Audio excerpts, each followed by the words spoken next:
The sound of laughter rolled like thunder across the training grounds of Coronado, sharp and cruel, bouncing off the rusted pull-up bars and the sand pits scarred by decades of sweat. John Carter, 6'2" and carved out of arrogance, jabbed a finger toward the slim woman tightening the strap on her vest.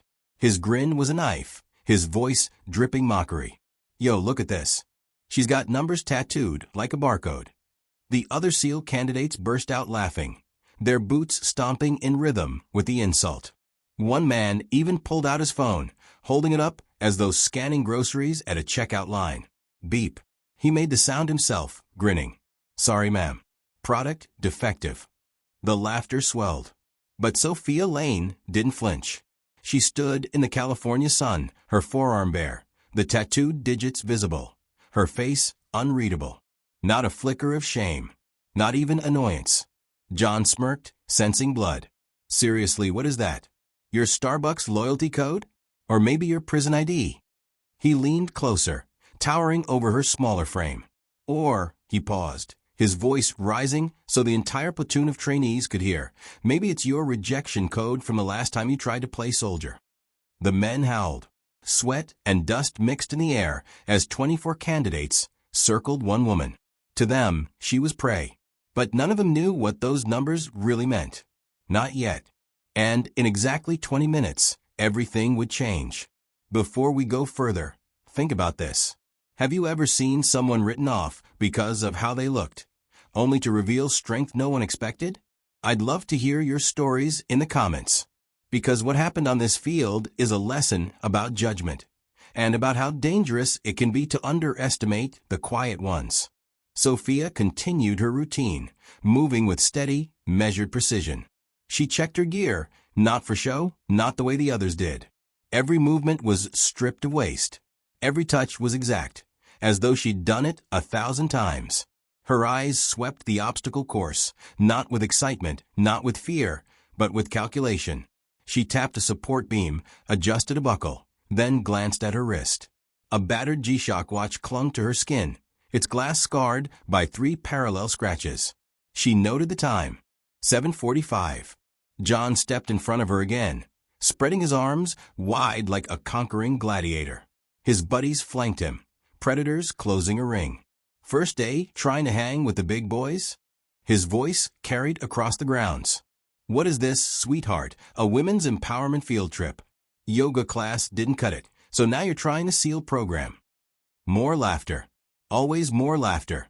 At the timing station, Chief Instructor Michael Webb watched from behind his weathered sunglasses. His rule was simple: let the trainees fight their own battles. But there was something about the way this woman moved, something he couldn't place. Fluid. Economical. Too deliberate for a rookie. Sophia ignored John. She adjusted her rifle, her hands working in a sequence Webb had never seen in SEAL training. She wasn't just checking, she was testing. Weak points, failures, angles of stress that only experience, deep, dangerous experience, could teach. Earth to barcode, John snapped his fingers in her face.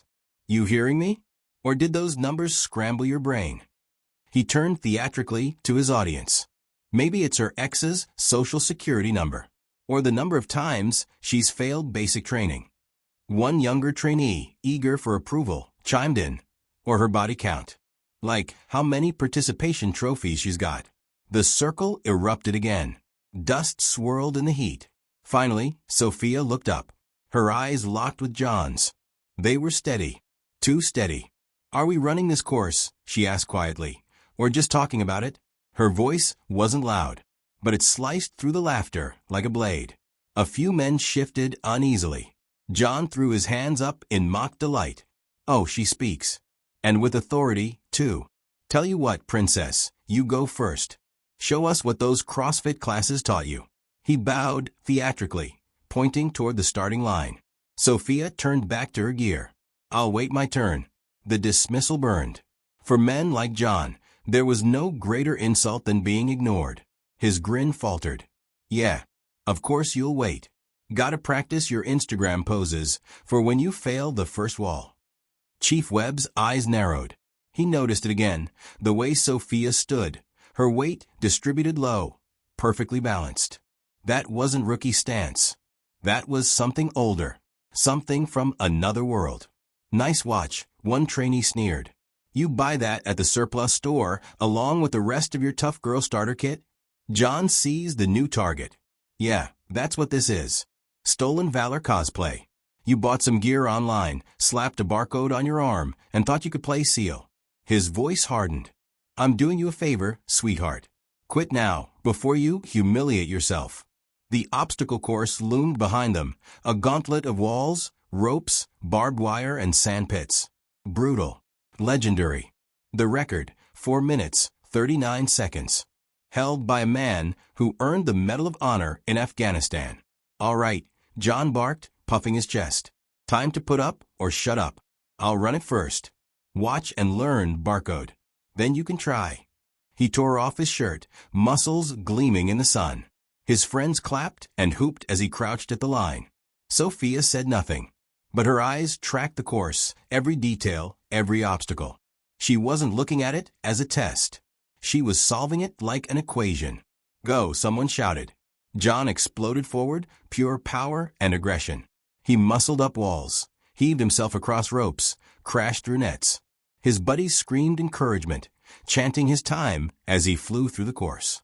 At 4 minutes and 32 seconds, he hit the finish, chest heaving, arms spread wide.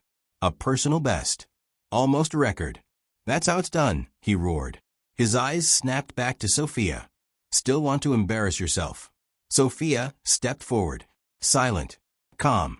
She set her watch, adjusted her stance. The air changed. The others felt it too. The laughter died, leaving only the whisper of the wind and the ticking of Chief Webb's stopwatch. On your mark, Webb said. Sophia rolled her shoulders once. Her breathing slowed. Her stance was different. Not SEAL training. Not anything they'd seen before. Set. Her hands flexed. Her eyes locked on the first wall. Go. And Sophia Lane moved. Not like a rookie. Not like John. She moved like water. Like smoke. Like something that didn't belong in this world at all. The course has begun. But none of them are ready for what they're about to see. The air was different now. Gone was the easy laughter. Gone was the jeering chorus that had echoed across the sand just moments ago. Only silence remained. Silence and the rhythmic tick of Chief Webb's stopwatch. Sophia Lane stood at the line. She didn't crouch like the others. She didn't slam her fists together or roar for adrenaline. She simply breathed. One inhale, one exhale, and then she was gone. The first wall rushed toward her. 12 feet of painted wood meant to demand brute strength. John Carter had clawed his way up, muscles straining, pulling himself over with raw force. Sophia didn't fight the wall. She flowed up it. 2 quick steps, perfect placement, momentum carrying her body higher than physics should allow. 1 palm pressed, 1 leg kicked, and she was over before the others even realized she touched it. A murmur rose in the crowd. Lucky start, John muttered under his breath, his smirk tighter now. Sophia didn't hear him. She was already sprinting. The rope climb loomed, thick hemp stretching skyward. John had used the standard Navy method. Lock, pull, haul. Efficient, but brutal on the arms. Sophia did something else. Something none of them had seen. She wrapped the rope around her leg in a pattern, so tight it seemed woven into her body, then spiraled upward with fluid economy, conserving energy, her ascent faster than seemed possible. What the hell? A trainee whispered. Chief Webb's lips pressed together, but his eyes were alive. The cargo net was John's pride. He'd muscled through it in record time, chest bulging, veins popping. It was supposed to be the great equalizer, where weight and strength mattered most. Sophia treated it like a puzzle. She placed each hand, each foot, not on the nearest rung, but on the tautest lines, where the net barely shifted. It was geometry, not muscle. She read the structure like a map, moving in perfect diagonals. She cleared it in half the time John had. The crowd's silence deepened. They weren't laughing anymore. They weren't even breathing. Sophia hit the trench, filled with brackish water. John had plowed through it, chest deep, brute force against resistance. Sophia skimmed it, her body low, her arms cutting through the surface in rhythmic strokes, her breathing synchronized. She moved as if the water belonged to her. She emerged not stumbling, not gasping, just faster, cleaner. Chief Webb checked his watch. His pulse quickened. "Damn it," John whispered. She's not supposed to be this fast." The last obstacle loomed, a 20-foot vertical rope, straight to the sky, the bell waiting at the top. This was where even the strongest broke, where muscles failed and lungs screamed. John's arms had burned as he pulled himself up, raw strength dragging him to the top. He had nearly slipped before ringing the bell. Sophia? She didn't climb. She flowed. A twist of her hips, a lock of her legs, core rotation that lifted her body like a spiral. She rose effortlessly, as though gravity had forgotten her. She slapped the bell, the sound sharp as a gunshot. Then she descended like a whisper, knees bent, landing in perfect balance. Chief Webb stopped the clock. 3 minutes, 47 seconds. The silence that followed was deafening. 52 seconds faster than the all-time record. John's record-breaking 4:32 suddenly looked like child's play. The trainees stared. Their faces weren't mocking now. They were pale with disbelief. That's impossible," John stammered, his voice cracking. She cheated. She had to." But no one joined his protest. Even his closest allies were still locked on Sophia, their eyes wide. Chief Webb's voice carried, steady as stone. "Time stands as recorded. 3 minutes, 47 seconds. His gaze lingered on Sophia. For the first time all morning, a flicker of respect crossed his weathered face. Sophia stood calm, silent, her chest rising and falling in measured breaths. No victory pose, no smile, just quiet. But as she pulled her sleeve back into place, her tattoo, the mocked barcode, caught the sunlight. The digits glowed faintly. Numbers, codes, secrets no one else recognized. Chief Webb noticed. So did someone else. From across the training ground, Major Robert Hayes approached. Former Delta Force, now serving as Range Master. He'd received a text from Webb earlier that morning. Just 3 words. "Come see this." John tried to rally, his voice desperate. "So she can run a course. Big deal. Any CrossFit junkie can climb a rope. Let's see how she handles a real weapon. That's where warriors are made." The crowd stirred uneasily. He was trying to save face, but his words rang hollow. The tide had shifted. Sophia didn't look at him. She simply began preparing her rifle. Her hands moved with the same strange pattern as before, checks no manual taught. Movements too ingrained to be anything but second nature. Hayes stopped mid-step, watching her. His eyes narrowed. Recognition flickered. Something in her preparation wasn't just different. It was familiar. "Range qualification in 10. Chief Webb called out. The crowd dispersed slowly, buzzing with whispers. John muttered threats under his breath. Others stole glances at Sophia, their faces torn between awe and unease. But Major Hayes didn't move. He stared at her tattoo, and his face went pale. Sophia had broken the unbreakable. But the obstacle course was only the beginning. Next came the rifle range, where truths couldn't hide behind strength or luck, and where the numbers on her arm would begin to mean something terrifying. The range smelled of gun oil and hot brass. Metal targets gleamed in the morning sun, 50 yards downfield, waiting. This was supposed to be the great separator. The obstacle course tested strength, but the rifle range tested something deeper. Focus, precision, nerves of steel. And John Carter was sure he had this one in the bag. He slapped his M4 carbine on the bench with the confidence of a man who lived in the gym and on the firing line. He glanced sideways at Sophia Lane, his sneer returning like a mask over his shaken pride. "You ever even hold one of these before, Barcode?" he asked, making sure everyone could hear. "This isn't a treadmill. This isn't yoga class. This is the real thing. The recoil might knock you on your ass." Snickers rippled among a few stragglers who still clung to him, desperate for his approval. Sophia didn't respond.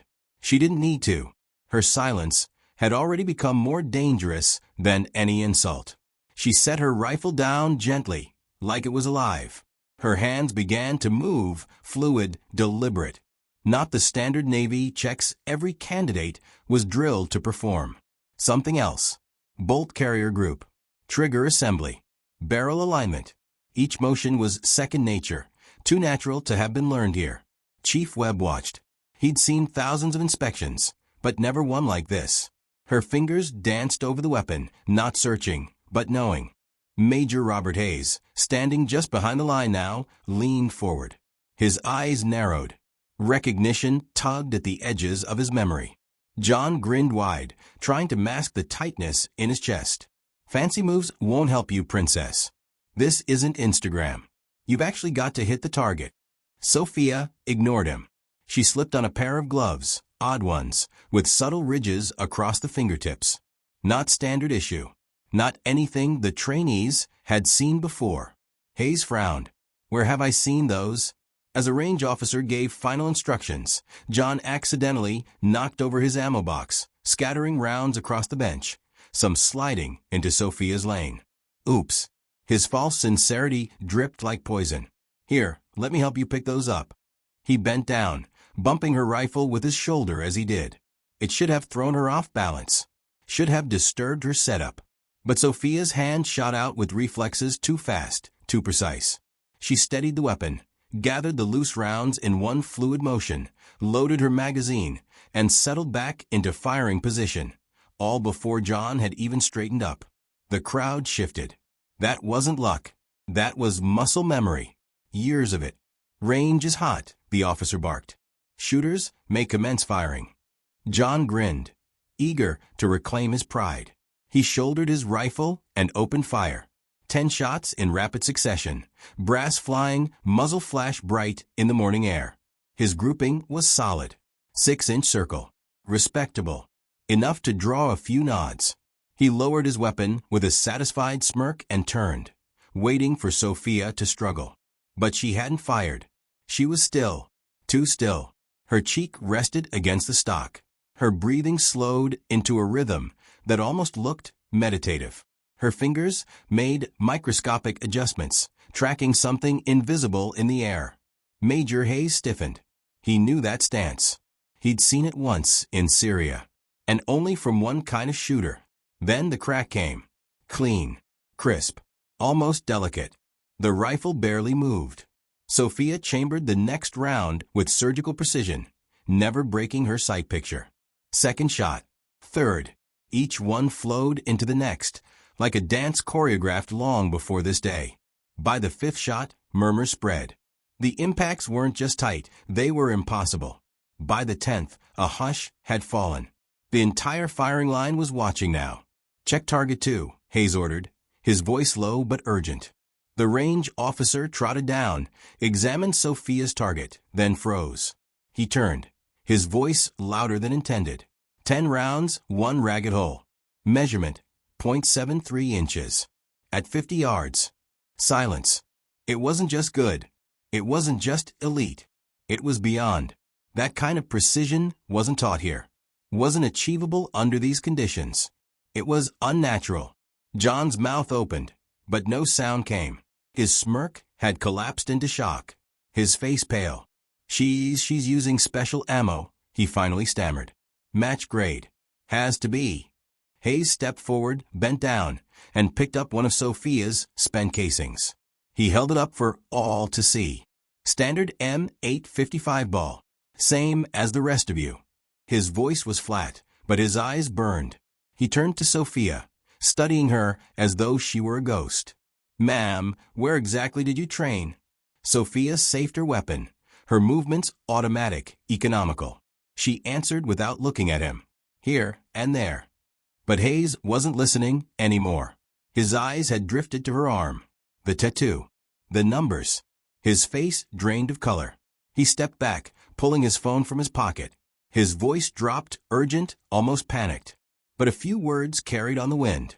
Need confirmation. Those numbers. Impossible. I thought they were all dead. The trainees shifted, glancing between Sophia and Hayes, sensing a storm building, but unable to understand. John, desperate to salvage something, raised his voice. Anyone can get lucky once. Let's see her in combat drills. Real operators don't just shoot paper targets, they fight. But his words rang hollow. His bravado fooled no one. The tide had already turned. They all knew it. As Sophia stood, her sleeve slid higher. More of the tattoo showed now. The numbers clear, 77-349-61. To most of them, still meaningless. But to Robert Hayes, those numbers were a code he'd hoped never to see again. And confirmation had just buzzed in on his phone. His hands trembled as he read it. The woman standing on his range wasn't just a candidate. She wasn't supposed to exist at all. The rifle range had revealed more than precision. It had cracked open the first glimpse of a secret buried, so deep even the military whispered about it. And as whispers of impossible rippled across the trainees, black helicopters were already lifting off from a classified hangar, headed straight for Coronado. The kill house loomed like a monster of concrete and shadow. 2 stories, 23 rooms, pop-up targets hidden behind doors and windows. Some marked as enemies, others as civilians. Miss a threat, failure. Shoot the wrong one, automatic disqualification. For most trainees, it was the ultimate test. For John Carter, it was his last chance to save face. He gathered what was left of his confidence, puffing his chest as the group moved toward the entrance. "All right," he announced, loud enough for the trainees clustered around to hear. "This is where warriors are made. Speed. Violence of action. Teamwork. None of that yoga crap. This is combat." His eyes slid to Sophia Lane. "Tell you what, since you're so special, how about you clear the house solo, while my team runs the proper way?" Gasps rippled through the group. Even for seasoned operators, soloing the kill house was madness. The standard for a 5-man team was 2 minutes. Alone? It was suicide. Chief Webb opened his mouth to object, but Sophia beat him to it. "Time limit." Her voice was calm. John grinned, sensing his moment. "Standard's 2 minutes for a team. 4 for solo. But hey, take as long as you need, princess." Sophia checked her weapon. 1 magazine. A spare. Her movements were as precise as before, as if every motion had been rehearsed for years. "When I breach," she said softly. The clock started. Sophia hit the door like a phantom. It crashed inward, and she flowed through the fatal funnel with a speed that defied physics. Her rifle barked once, twice, 3 times. Targets dropped before they'd even fully appeared. "Jesus Christ," someone whispered from the observation window. It wasn't room clearing. It was dancing. Every step, every pivot, every shot flowed into the next, like a perfectly choreographed ballet of violence. Angles that shouldn't exist opened for her. Corners that swallowed others became windows of opportunity. John pressed his face to the glass, eyes wide. That's not SEAL training." Sophia turned corners with her rifle already aligned to threats the observers hadn't even noticed yet. She moved her body in strange geometries, twists and slides that gave her millisecond advantages. Her footwork was alien. Not Delta, not SEAL, not Ranger. Something else. Something older. Targets fell so fast the computer struggled to register. By the time she reached the halfway point, she'd missed none. 0 civilian casualties. Perfect. Major Hayes stood frozen, his phone forgotten in his hand. His lips moved, barely audible. "I've seen this before. Once. In Syria." He shook his head in disbelief. But that unit was gone. 47 seconds. She was 3/4 through. "Impossible," Webb muttered, though his stopwatch didn't lie. The last stretch loomed. The hardest rooms, multiple angles, conflicting fields of fire. Even seasoned operators stumbled here. Sophia paused outside the door for a heartbeat. Her lips moved. She was counting down. 3, 2, 1. The door exploded inward, and the room erupted in chaos. 5 targets. Different angles. Overlapping threats. Her rifle sang. 2 dropped before the door had finished swinging. A third as she spun low. The 4th as she slid across the floor, body inverted, firing upside down. The last, hidden high in the corner ceiling, a placement meant to trick even veterans, fell to her final round. All in under 2 seconds. Sophia stood in the center of the final room, her weapon at low ready, breathing steady, calm. The system screen flashed green across every room. Heavy checkmark, all threats neutralized. Heavy checkmark, 0 civilians hit. Heavy checkmark time, 1:12. The silence that followed was absolute. Rodriguez's, no John's, phone slipped from his hand and clattered on the floor. His face had drained of all color. "This isn't training," someone whispered. "This isn't even human." Major Hayes finally spoke, his voice breaking. "That technique. I saw it once in Raqqa. But that unit was classified. Blacker than black. They were," he stopped himself. Too many ears listening. Then they heard it. At first faint. A low thrum on the horizon. Then louder. Building. The sound of blades tearing the air. 2 helicopters appeared over the water, dark and sleek, skimming low across the base. Black Hawks. But not training birds. These had the distinct scars and modifications of aircraft that didn't officially exist. Panic rippled among the trainees. Some backed away. Others craned their necks. The Black Hawks circled once, then banked hard, dropping into the landing zone beside the kill house. The ground shook as they touched down. Chief Webb's voice rang out. "All personnel stand fast. Do not approach the aircraft." But Sophia was already walking forward, rifle safed, her stride casual, confident. As though she'd done this before. 1,000 times before. The side door of the lead helicopter slid open, and out stepped Commander James Sullivan, commanding officer of SEAL Team 6. His eyes swept the field, bypassing everyone, locking straight onto Sophia. More specifically, onto her tattoo. His face shifted. Confusion. Recognition. Then something like awe. Behind him, 3 more officers followed, their uniforms heavy with ribbons that told stories of wars no one spoke about. "All trainees, attention on deck," a voice barked. Dozens of boots slammed together. Every man, even John with his trembling legs, snapped to rigid salute. The helicopters still roared. Dust filled the air. And then, before the stunned eyes of every trainee, Commander Sullivan did something that froze time itself. He raised his hand and saluted Sophia Lane. The morning that began with mockery had become a battlefield of revelations. And the woman they'd laughed at was about to be unmasked as something far beyond anything they had imagined. Dust swirled around the training grounds as the Black Hawk's rotor slowed. Every trainee stood rigid, their eyes flicking from Commander Sullivan to Sophia Lane.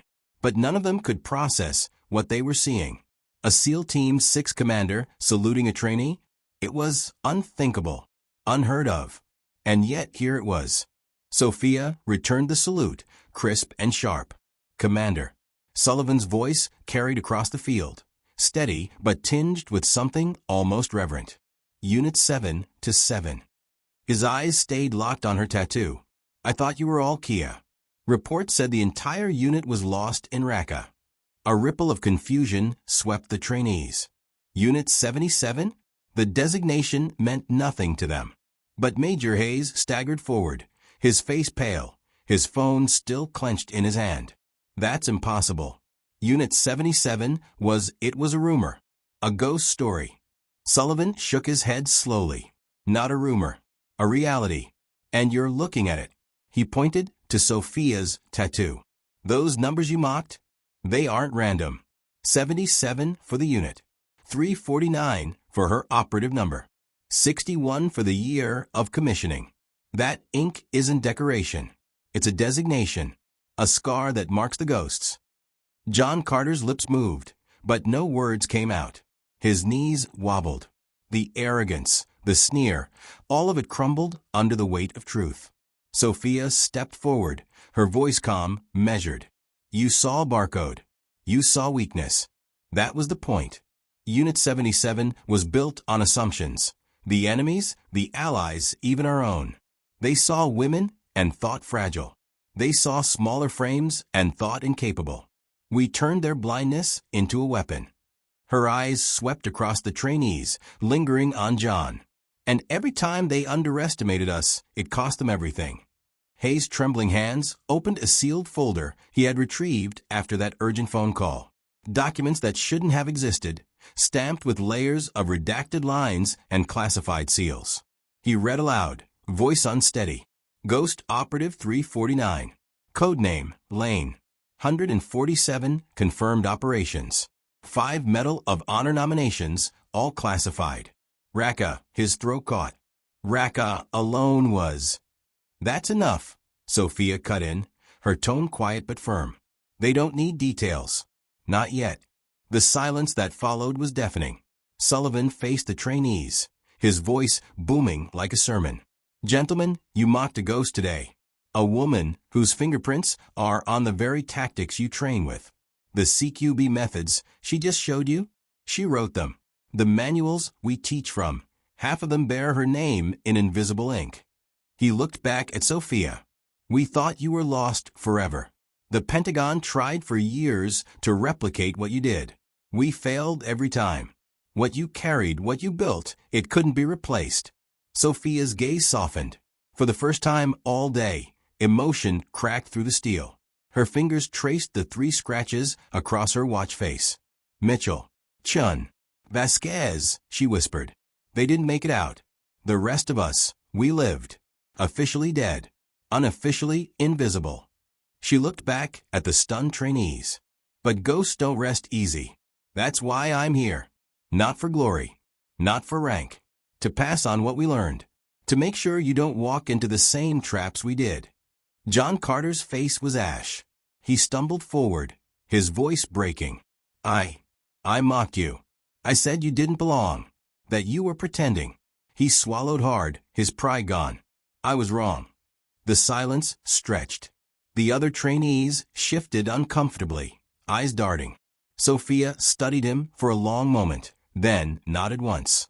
You saw what you expected to see. That's the lesson. Assumptions kill. Never forget it. Later that afternoon, in the base auditorium, the announcement came. Effective immediately, Sophia Lane, Ghost 349, would serve as the new lead instructor for advanced urban operations and unconventional warfare tactics. The room erupted in applause. Some clapped out of awe, others out of shame. But John? He stood first. His voice cracked as he shouted above the rest. Respect. The others followed.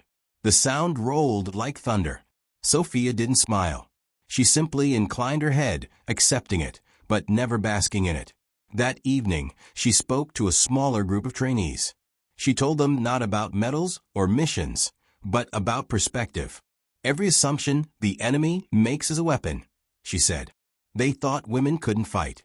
We proved invisibility is deadlier than strength. They thought smaller meant weaker.